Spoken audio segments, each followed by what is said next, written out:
this is Mike Fry, and you are listening to the We Effing Told You So podcast. Today is August 22nd, 2026.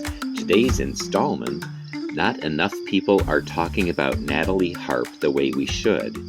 She might be worse than a crazy stalker.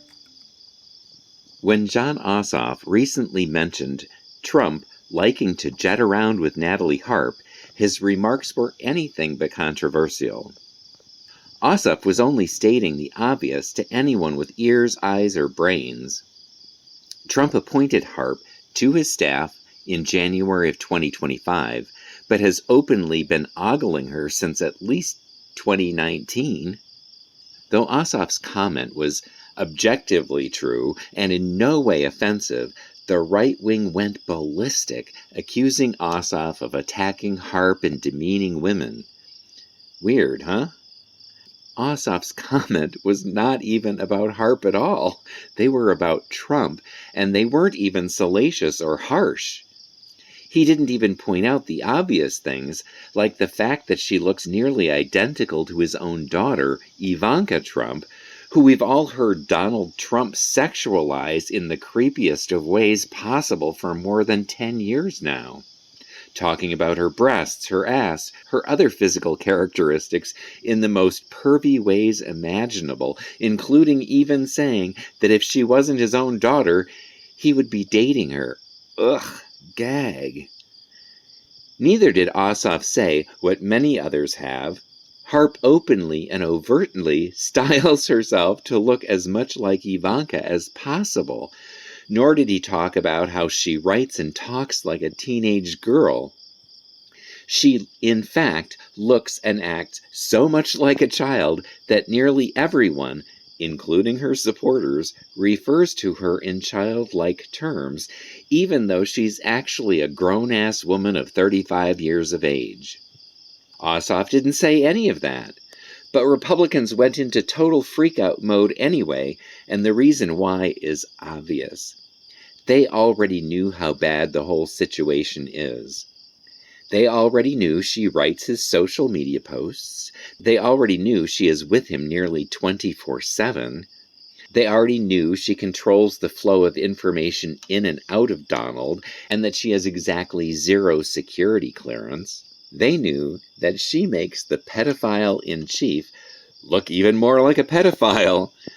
They also knew that if anyone started taking a closer look at the situation, it would eventually dawn on all of us one possibility for the excess grossness of the situation that's even worse than it looks today.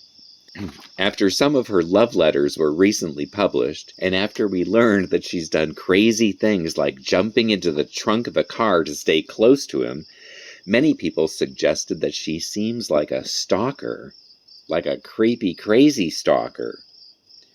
But at least one possibility that is much worse than that, no one seems to be talking about. She could be a foreign agent working for some hostile government to feed information to Trump and extract other information from him. That could explain all of her whack job behavior, as well as her refusal to even apply for a security clearance. I mean, honestly, if you were Putin and wanted to install an agent at Trump's side 24/7, isn't she just exactly the kind of agent you'd be looking for? Someone who looks, acts, and dresses like a teenage version of Ivanka? And who showers him constantly with grotesque, stalker-esque idolization? If I were him and I was trying to do that, that is exactly what I would choose. That isn't complicated or hard, and I suspect the Republicans know that too. But they don't want you to know it, so the mere mention of her name is enough to throw them into absolute panic. Stay tuned. I guarantee there is a lot more to this story that we do not yet know. And when we all learn the truth behind the situation, I'll say, we effing told you so.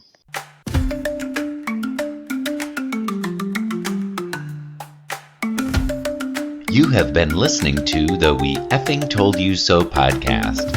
You can find us on Substack, Spotify, YouTube, Apple Podcasts, and most other places podcasts can be found. Please like and subscribe and share on your social media. And thanks for listening.